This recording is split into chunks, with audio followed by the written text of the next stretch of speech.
Alexis Corbière, bonsoir. Bonsoir. Donc vous êtes député La France Insoumise de Seine-Saint-Denis, porte-parole de Jean-Luc Mélenchon. Alors évidemment, on va revenir sur le grand débat et le conflit des Gilets jaunes. Mais d'abord, ce matin, le domicile toulousain de Manuel Bompard, le numéro 2 sur la liste de La France Insoumise pour les européennes et ancien directeur de campagne de Jean-Luc Mélenchon, a été perquisitionné, toujours dans le cadre de l'enquête sur les comptes de campagne pour la présidentielle de 2017. Alors, vous avez tweeté, vous avez dit insupportable instrumentalisation de la justice, égoïsme de classe et autoritarisme sont les mamelles du macronisme.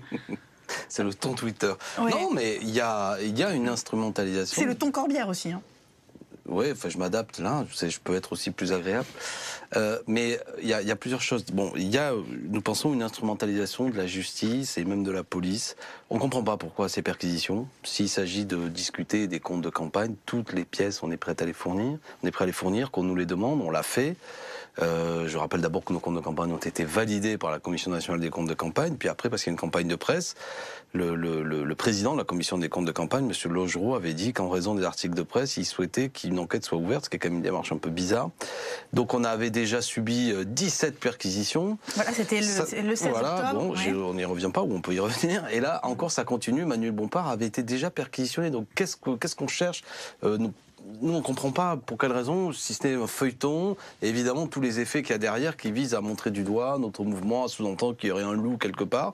Je rappelle que par exemple, les comptes de campagne aussi du président Macron avaient été aussi, selon la Commission nationale des comptes de campagne, des petites choses qui avaient été relevées, et je ne vois pas un tel dispositif qui est mis en place. Alors vous voulez dire qu'il y a un acharnement? C'est comme ça que vous le vivez? Je pense qu'effectivement, il y a une forme, oui, allez, reprenons le mot d'acharnement, c'est-à-dire une volonté de traiter la France Insoumise un peu à part, différemment des autres, avec souvent une disproportion des moyens. Par exemple, la dernière fois, près de 100 fonctionnaires mobilisés pour perquisitionner 17 lieux différents. Je ne pense pas que nous méritions cela, une fois de plus. S'il s'agit de rediscuter des milliers de pièces, pourquoi pas. S'il s'agit de voir où se situe le problème. Mais donc, il y a là-dedans peu de choses en plus qui sont relevées. Et j'observe aussi, même aujourd'hui, alors nous parlons, un hebdomadaire remet, avec pas grand-chose en vérité dedans, un peu le couvert en livrant des éléments. Vous parlez de l'Obs. De l'Obs, voilà, notamment. On va y revenir, moi, absolument. Il écrit ce qu'il veut, une fois de plus, après on a un désaccord bien sûr, mais moi j'apprécie pas que par exemple des éléments qui sont des dossiers qui normalement sont confidentiels, c'est-à-dire des réponses qui ont été faites par Jean-Luc Mélenchon à la police, soient dans un hebdomadaire, parce qu'on sait très bien que, en général, c'est des fuites qui sont organisées. Et vous savez que tous les partis sont victimes de ces fuites. Non mais Alexis Corbière, c'est-à-dire que attendez, il y a deux choses. Premièrement, j'apprécie pas que y ait comme ça ce qui fait partie des droits de la défense, que des éléments du dossier soient donnés. Nous, on n'a pas accès au dossier et vous vous retrouvez avec comme ça une espèce de couple qu'il faudrait un jour interroger. C'est pour faire une émission justice journaliste. Et moi, je soutiens le travail d'investigation, mais peut-être que l'instrumentalisation parfois de la presse pour livrer des éléments est un problème. Et deuxièmement, je ne crois pas il y a déjà eu des perquisitions dans les partis politiques, mais je ne crois pas que tout le monde soit traité de la même façon concernant ce dossier, notamment des comptes de campagne ou des assistants parlementaires, dont je rappelle que l'enquête est ouverte parce qu'une dame qui s'appelle Sophie Montel, vous la connaissez peut-être pas beaucoup, mais qui est une députée lepéniste qui était Front National, depuis elle s'est fâchée avec Madame Le Pen, mais c'est elle qui ouvre les choses. Bon, alors s'il suffit maintenant qu'un opposant s'adresse à la justice pour qu'on vienne faire des investigations et des perquisitions chez vous, ça augure quand même d'un climat un petit peu bizarre. Et puis je peux pas m'empêcher de mettre dans le contexte où il y a quelques jours le journal Mediapart lui aussi a été perquisitionné, voilà, des conditions un peu bizarres. Tentative donc lundi. Voilà, il y a un climat qui est pas bon. Il y a aussi des gens qui se mobilisent auprès des Gilets jaunes où souvent la justice en est pris à eux, selon moi, de manière disproportionnée. Donc il y a un climat. Ce que je voulais dire tout à l'heure, égoïsme de classe, la formule, vous l'apprécierez ou pas. Elle claque un peu. Voilà, non mais je veux dire, je pense que ce gouvernement est quand même, M. Macron est le président des riches, c'est-à-dire il choisit particulièrement, on va dire, une certaine classe sociale. Il pense, sans doute qu'il le pense de bonne foi, qu'en rendant l'ISF près de 4 milliards d'euros plus puissants, plus riches, à ceux qui ont déjà l'avantage d'être fortunés, ça va profiter à l'économie. Ça n'est pas le cas. Ils pensent qu'on peut augmenter la CSG, on peut augmenter différents tarifs qui concernent souvent les catégories les plus modestes qui supportent déjà beaucoup. Ça, c'est pour ce qui est d'expliquer ce que j'appelle cet égoïsme de classe, c'est-à-dire cette idée qu'il y aura les premiers de cordée qui vont tirer tout le monde vers l'avant, c'est pas ça. Et puis après, l'autoritarisme. Moi, je suis intervenu l'autre jour de manière assez ferme. Je considère, par exemple, la loi récente qui a été votée, dite loi anti-casseurs, mais qui ouvre la possibilité. C'est nouveau dans notre droit. Moi, je défends pas les casseurs, je ne suis pas pour que la police soit agressée, mais désormais une interdiction de manifester ne sera plus une décision de justice, c'est-à-dire rendue par un juge qui est indépendant, et ce sera un préfet. Et j'invite chacun à bien réfléchir à ça. Ça veut dire que évidemment, par définition, celui qui manifeste, c'est souvent l'opposant au gouvernement. C'est comme ça, il faut l'accepter, il faut souffrir de ça. Si désormais, il peut arriver parfois qu'on ait besoin d'interdire de manifester des gens violents, mais c'est une décision qui mérite d'être entre les mains d'un juge indépendant. Si désormais c'est celui qui représente le gouvernement, le pouvoir en place, le préfet, qui décide de ça, c'est pas bon. Voilà, et je pourrais comme ça multiplier la liste. Donc vous voulez dire qu'on a un Macron autoritariste? Je pense que comme il est coincé, il est un peu dos au mur vis-à-vis des effets sociaux de sa politique ou antisociaux, il ne sait pas comment s'en sortir et c'est souvent la manière la plus autoritaire qui est utilisée. À tel point par exemple que dans les manifestations, là encore, l'utilisation de manière disproportionnée des flashballs, de ces grenades de désencerclement qui nous amènent à l'heure où nous parlons, où il y a des centaines de blessés, 17 personnes qui ont perdu un œil, 4 mains arrachées, 44 journalistes qui ont été blessés, je pourrais continuer la liste, on n'a jamais vu ça, on pourrait quand même... Bon voilà, et les consignes de M. Castaner, c'est plutôt aux policiers déjà fatigués, mis dans des conditions difficiles, avec un matériel jugé dangereux, même par exemple par Jacques Toubon, défenseur des droits, la consigne c'est allez-y, continuez, c'est pas bien ça. L'issue doit être politique de ce mouvement des Gilets jaunes, des réponses politiques, pas des réponses qui consistent à dire on va frapper ou impressionner ceux qui manifestent. Alors les réponses politiques et non autoritaristes, on les a pas encore, mais on voit avec le grand débat qu'Emmanuel Macron, il a quand même envie de donner une autre image de lui. C'est la stratégie de communication, le grand défouloir, venez parler, ne manifestez plus, n'occupez plus rond-point, venez parler, jusqu'à plus soif. Oui, mais il le fait avec un certain sens de la scène. Lui, il est merveilleux, regardez, il est beau, il est dynamique, quel talent. On le regarde, c'était son 5e marathon de la parole, c'était en Saône-et-Loire, il y est là maintenant, on va le regarder, l'écouter. J'entends dire que la jeunesse ne participerait pas suffisamment à ces débats. Parce qu'elle est souvent d'ailleurs en formation au lycée, comme vous, l'EPID, à l'université, dans telle ou telle filière. Mais ce qu'on va préparer à travers ce débat, ce sera vous. La France de dans 10 ans, dans 20 ans, c'est la vôtre. Beaucoup plus même que la mienne. Alors vous avez beau être un opposant, Alexis Corbière, et jouer ce rôle jusqu'au bout des ongles. Je suis un proposant aussi. Il est plutôt bon dans cet exercice, le président de la République, non? Dans le rôle du prêcheur, pasteur protestant qui parle pendant des heures comme ça, il peut faire. Après, d'appeler ça un débat, c'est un peu audacieux. Lui qui parle, qui soit capable de parler pendant 6 heures, il tombe la chemise, et qui soit par ailleurs un homme intelligent et qui maîtrise le verbe, je ne conteste pas. J'ai jamais porté mes attaques sur ses capacités à saturer l'espace de parole. Mais vous pensiez qu'il serait aussi impliqué, aussi engagé, jusqu'à mouiller toutes ses chemises dans cette affaire de grand débat? Mais pourquoi il fait ça? Déjà, s'il fait un débat, c'est que quelque part, c'est un aveu que l'élection d'il y a 18 mois n'a pas tranché nombreuses choses. Que ce pays est une situation de grande ébullition et qu'il faut pour lui une sortie politique. Ce qu'il veut, c'est saturer l'espace en disant surtout, une fois de plus, ne vous mobilisez plus, on va débattre, et ne vous inquiétez pas, vous verrez. Bon, quel est le problème? Quelle est l'intuition juste de dire que les Français veulent la parole? Oui, et on voit qu'ils la prennent. Vous avez vu les chiffres qu'a donné Sébastien Lecornu, donc le ministre chargé des collectivités territoriales. Il a dit qu'il y avait 700 000 contributions qui ont été déposées sur le site du gouvernement en moins d'un mois, 9 000 cahiers citoyens, 4 000 réunions publiques programmées. Alors là, je dis... Ils sont retentissants, ces chiffres. C'est mensonge. Je vous invite à aller regarder. Mensonge. Moi, je suis allé sur le site. Je pense qu'il y a à peu près même pas 100 000 personnes qui contribuent différemment. Parce que le problème, là aussi, ça c'est gros pipeau. J'invite les journalistes à faire le travail. Il y a 4 thèmes. On peut déposer une contribution, on peut déposer plusieurs contributions. Pour chaque thème, c'est-à-dire les 4 thèmes, le citoyenneté, écologie, fiscalité, il y a à peu près 30 à 40 000 contributions. D'accord ? 30 à 40 000. Et après, vous avez un questionnaire choix multiple, vous pouvez répondre à plusieurs questions. Vous voulez dire que la même personne est comptabilisée plusieurs fois, c'est ça que vous dites dans les 700 000? Évidemment. Donc comme ça, on vous avance des chiffres. Toujours, j'étais à une radio de grande antenne de service public, on m'a dit 1 demi-million de Français sont impliqués dans le vote. Mais lui, il a dit contribution. Non mais d'accord, évidemment. Le mot n'est pas mensonger. Oui, mais enfin contribution, des fois c'est oui/non dans les questionnaires choix multiples. Vraiment de contribution. Ce que j'appelle moi une contribution, c'est pas cliquer sur un questionnaire, c'est un texte qu'on remet. Il y a, pour chacun des 4 thèmes, il y en a 30 000. Bon, après... quand vous donnez la parole, qu'il y ait des gens qui s'impliquent de bonne foi. Vous attendiez à ce que les Français soient aussi répondants à cette... Mais là, les chiffres que vous me donnez, honnêtement, ne m'impressionnent pas. Les salles que je vois sont des salles généralement sociologiquement très ciblées, plutôt des Français d'un certain âge, qui viennent pour écouter, voir ce qui se passe, souvent des militants. Les chiffres que vous donnez, le nombre de réunions organisées par des militants En Marche, j'ai lu dans la presse que même c'était la belle-fille d'Emmanuel Macron en organise, et tous les militants En Marche ont à cœur d'organiser des réunions.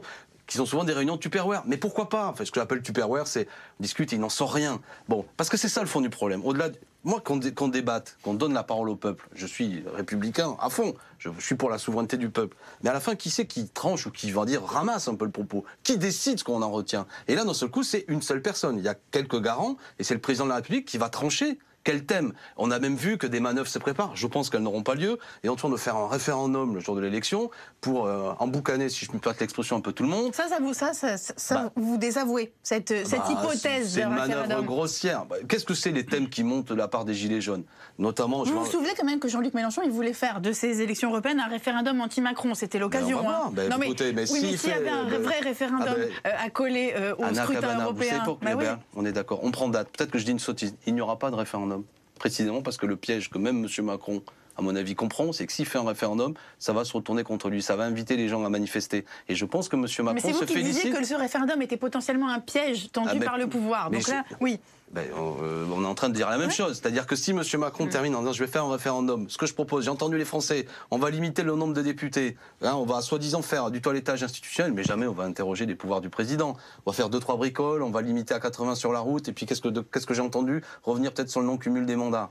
La belle affaire, c'est ridicule. C'est pas ça le mouvement des Gilets jaunes. Il porte en lui notamment la volonté de remettre l'ISF, pas pour punir les plus riches, mais pour mieux partager les richesses, de réforme fiscale. À tout ça, le référendum d'initiative citoyenne, qui sera un pouvoir nouveau pour les citoyens, pour éventuellement pouvoir mieux s'investir civiquement entre deux élections. À tout ça, ils disent non. C'est ça que j'observe. Alors moi, je m'oppose pas au débat. Les militants de la France Insoumise ne viennent pas devant les portes pour bloquer quoi que ce soit. Vous y participez ou pas? Non, mais moi, je suis pas pour participer à un cause toujours, en permanence. C'est-à-dire, c'est pas le grand débat, c'est le grand blabla. Voilà. Mais je dis, c'est ça. Moi, après, c'est une opération de communication. D'ailleurs, vous l'avez dit vous-même. On observe, on regarde, et je suis toujours frappé de voir qu'un homme qui parle seul, comme Emmanuel Macron, c'est pas un débat. Et Anna Cabana, si un jour vous invitez 100 personnes et que vous parlez pendant 6 heures, j'aurai beaucoup de plaisir à vous écouter, mais à la fin, ce ne sera pas un débat. Ce sera un grand Anna, ou le grand...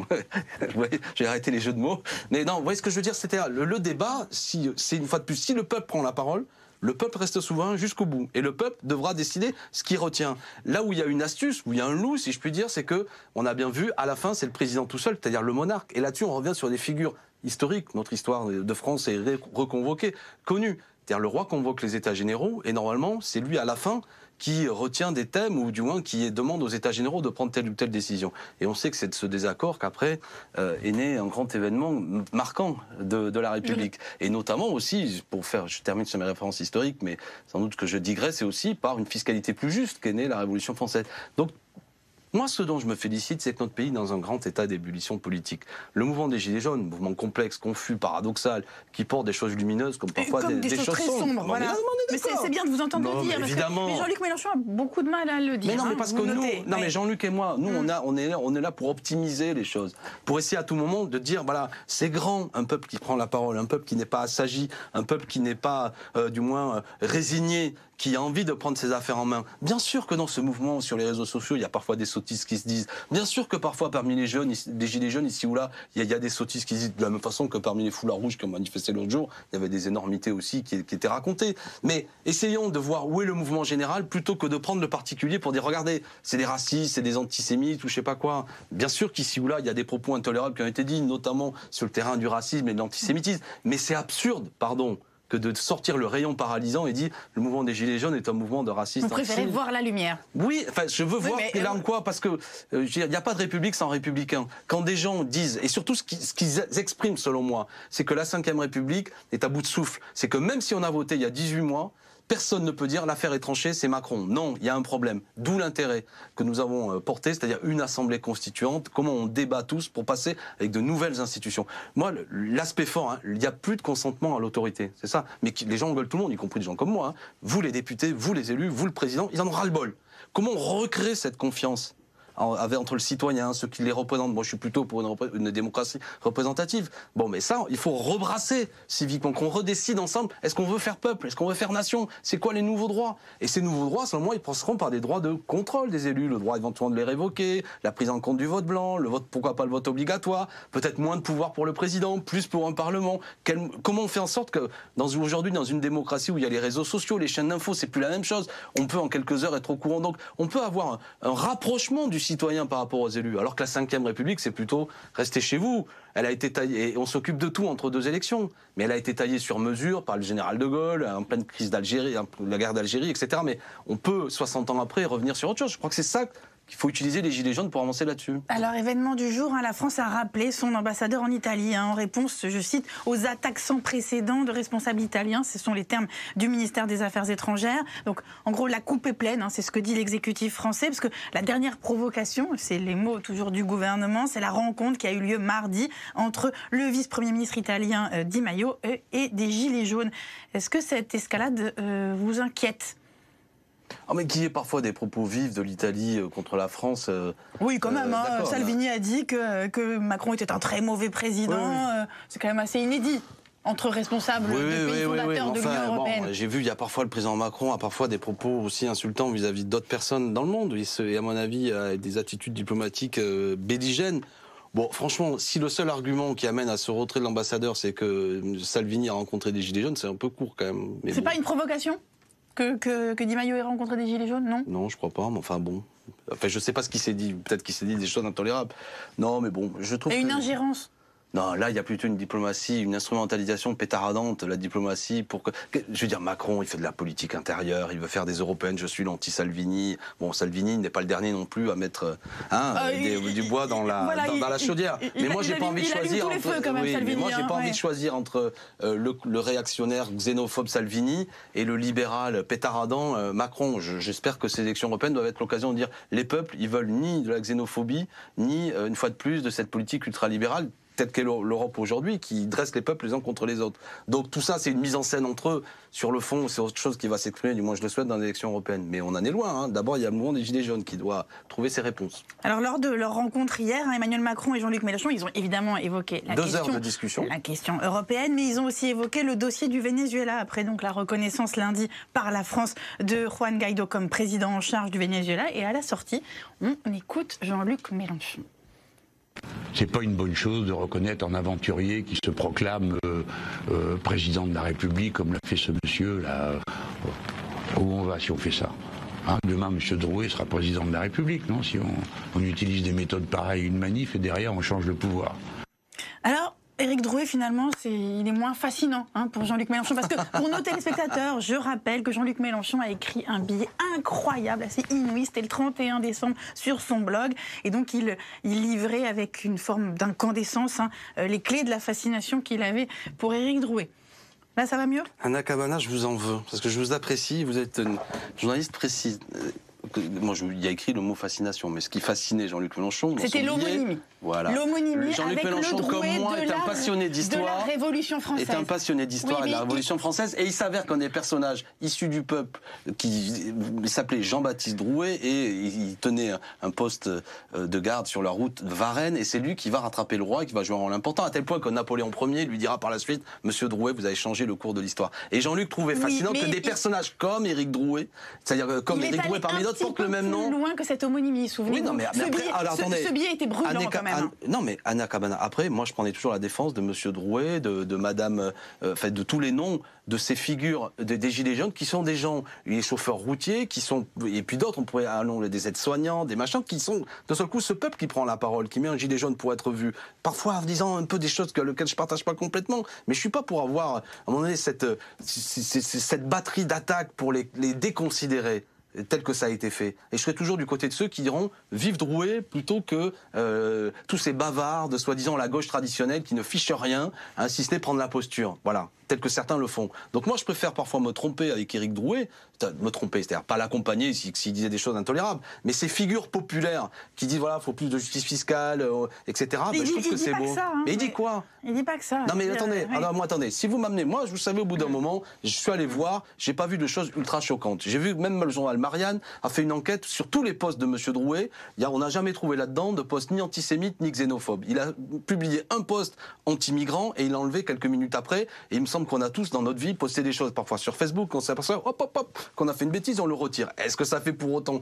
Une fois qu'on a dit tout ça, je ne connais pas dans ce qu'a fait M. Drouet, je peux me tromper, hein, franchement, donnez-moi des éléments, des choses qui devraient nous amener à le considérer comme un personnage quasiment l'équivalent de je ne sais trop quel leader d'extrême droite, xénophobe, etc. C'est pas vrai. C'est pas vrai. Par contre, écoutez, qu'est-ce qu'on lui reproche aussi? Je réfléchis tout en vous parlant, le mot qu'il a appelé un soulèvement. Mais peu cher. Je veux dire, c'est notre pays, on a eu des organisations de trotskistes révolutionnaires qui ont un vocabulaire révolutionnaire beaucoup plus important. Quand je vois tous ces ex-gauchistes comme Cohn-Bendit qui racontaient tout et n'importe quoi en 68, qui viennent faire la leçon, mais Cohn-Bendit aurait été mis en prison par Macron si ça avait été en 68. Donc restons raisonnables. Je veux dire, on a le vocabulaire politique de M. Drouet, jusqu'à preuve du contraire, est un vocabulaire politique qui se situe dans le débat avec des formules fracassantes. Mais bon, ça, c'est précieux, c'est beau un pays où on peut dire tout ça sans être immédiatement montré du doigt et poursuivi parfois par la justice et embêté tel que le fait M. Castaner au service de M. Macron contre Éric Drouet. Eh bien, Alexis Corbière, à présent, j'accueille Nicolas Domnac pour les questions en plus. Nicolas Domnac, bonsoir. Bonsoir à vous. Ça va. Je vous ai trouvé incroyablement bonhomme, accommodant avec la visite de M. Di Maio, vice-premier ministre italien, dirigeant du mouvement 5 étoiles, qui vient quand même rencontrer des gilets jaunes en France. Et pas n'importe quel gilet jaune, hein, le dénommé Chalençon, qui a appelé, au fond, le général de Villiers au pouvoir. Hein. Il a fait, c'est quand même une attitude, vous pouvez pas soutenir ça, attendez, vous, ce que vous êtes, je comprends pas. Non, mais Nicolas, attendez, il y avait deux questions. Il y a Anna Cabana m'interrogeait sur le fait que, est-ce que c'est pour autant qu'on doit rappeler notre ambassadeur l'ambassadeur de France en Italie sur la base. C'est ça la question. Là, je trouve que Macron fait de la politique intérieure. Après, non, franchement, c'est pas ça que j'espère qu'il doit amener à ce que nous rompions. C'est grave, quand on rappelle un ambassadeur, ça veut dire solennellement qu'on romprait nos relations diplomatiques avec l'Italie. Non, on n'en est pas là. Après, moi, je ne partage pas, bien entendu, les opinions, les propos, la politique sur nombre d'aspects de M. Salvini, de M. Di Maio. Et il y a, effectivement, je l'ai dit tout à l'heure, le fait que parfois on ait cité le nom de certains gilets jaunes, c'est aussi que parmi d'autres, on s'est moins reconnu en eux. Vous avez cité des noms. Moi, mais un type comme Chalençon, j'ai discuté une fois avec lui, il m'a dit non, mais je suis pas pour De Villiers. Alors c'est compliqué, il le dit une fois, une antenne de radio, il dit l'inverse. Bien sûr, je vais pas répéter ce que je disais tout à l'heure, Anna, mais enfin, j'essaie de... Non, mais qui est des fois des sottises, je vais parler vulgairement, voire même des conneries. Oui, parce que c'est plus que des sottises quand même. Non, mais d'accord, mais le mouvement des Gilets jaunes ne demande pas le retour de M. De Villiers, militaire que je connais, parce que je siège à la commission des Forces armées, pas un grand militaire quand il était à la place, mais que je ne mettrai pas à la tête du pays, parce que par définition, je ne suis pas pour mettre un militaire dont on ne connaît pas le programme à la tête d'un pays. Et surtout, alors, bon, voilà, mais... que dans une manifestation des Gilets jaunes, on promène avec grand sourire une guillotine 40 ans après la suppression de la peine de mort, ça vous fait pas... Non, mais des nausées. Moi, ça me fait nausées. Oui, moi aussi. Je l'ai pas vu, mais je comprends. D'accord. Et alors, non, mais on va pas faire la liste de toutes les conneries qui sont parfois écrites sur les gilets jaunes. Je voulais savoir que les choses soient claires, quoi. C'est simple, par rapport à des choses comme ça. Oui, mais poser la question, créer une ambiance, vous voyez ce que je veux dire, qui est... c'est quand même des choses qui en toute dont le mouvement des Gilets jaunes s'accommode beaucoup trop peut-être, et qu'il ferait bien de se séparer, de se distinguer de telles réflexions, de telles attitudes. Le mouvement des Gilets jaunes, qui est un mouvement, un espèce de grand torrent populaire qui charrie en lui des choses parfois contradictoires, commence à se structurer, et ce qui est l'élément le plus structuré, et plutôt des gens, je pense à monsieur Jérôme Rodriguez l'autre jour, qui sont plutôt des gens pacifiques, même Drouet, qui est plutôt un type qui dit les choses comme... Mais je vous assure, Éric Drouet est revenu sur un poste qu'il avait, le poste où il y avait le mot de soulèvement, qui avait indigné monsieur Castaner, il est dit, moi ce mot, c'est des copains qui le mettent pas, je le partage pas, je suis pour qu'on reste pacifique. Bon, et c'est plutôt des gens comme ça qui me semblent être les plus intéressants. Si vous dites on va marcher sur l'Élysée, vous voyez ce qu'il a dit, vous marchez avec lui. Mais vous qui êtes un homme qui avait une longue culture politique, mais le nombre d'organisations trotskistes, révolutionnaires, maoïstes, qui ont appelé... qui ont appelé qu'il faut rassembler 2 millions de travailleurs devant l'Élysée, etc. Ouais. Mais franchement, je veux dire, on va pas faire l'exégète, mais pourquoi pas de tout ce qu'il y avait écrit sur les banderoles de cette jeunesse française révolutionnaire qui occupait les facs et toutes les sottises parfois qui étaient racontées. CRS-SS est un mot d'ordre absurde qui était dit en 68. Et ce que je veux dire, c'est que d'un seul coup, on en vient à demander à monsieur Drouet ou à d'autres d'avoir une précision dans le vocabulaire. Voilà, quand il dit marcher vers l'Élysée, ça veut dire que c'est là qu'est le pouvoir. Je ne crois pas qu'il ait appelé à une insurrection. Du moins, si c'était le cas, moi je ne partagerais dirais pas un coup de force, mais qui... Encore une question. Oui, Nicolas, j'ai une question pour vous. Est-ce que vous connaissez le point commun entre Alexis Corbière, que voici, Louis Alliot et Benoît Hamon? Eh bien, ils sont tous les trois membres du 15 parlementaire, l'équipe de rugby qui rassemble des députés, des sénateurs et des ministres. Alors, on voit un tweet, c'est un tweet qui a été publié le 10 mars 2018 par Raquel Garrido, votre épouse, et vous affrontiez ce jour-là l'équipe des parlementaires anglais. Donc on vous voit, vous êtes devant, genoux à terre. Alors ça veut dire que sur le terrain, Alexis Corbière fit des divergences politiques. C'est le problème. Alors c'est une institution, ce 15 parlementaire. Ouais. Moi je joue au rugby, j'y reprends un peu. On se retrouve avec des gens dont on ne partage pas l'opinion. Bon, moi je suis originaire de Béziers, le rugby c'est une culture. Je me suis posé la question et puis je me suis dit après tout ce serait dommage, est-ce qu'après tout le sport peut pas être l'occasion à un moment donné que malgré ses convictions on se retrouve autour d'une passion commune, le temps d'un rendez-vous sportif et ben voilà, donc je joue avec des gens qui je ne partage pas nécessairement les opinions pour le plaisir du sport. C'est plutôt ce qu'il y a de plus beau dans le sport, loin des questions d'argent ou je sais pas quoi, le simple fait. Ça repose de la politique quand même. Oui, mais dans les vestiaires, parfois, ça vanne politiquement aussi. Eh bien, merci Alexis Corbière, merci d'avoir été avec nous. Nous, on se retrouve dans quelques instants pour la conversation avec nos décrypteurs, les écrivains Abnous Chamani et Jean-Paul Enthoven. À tout de suite.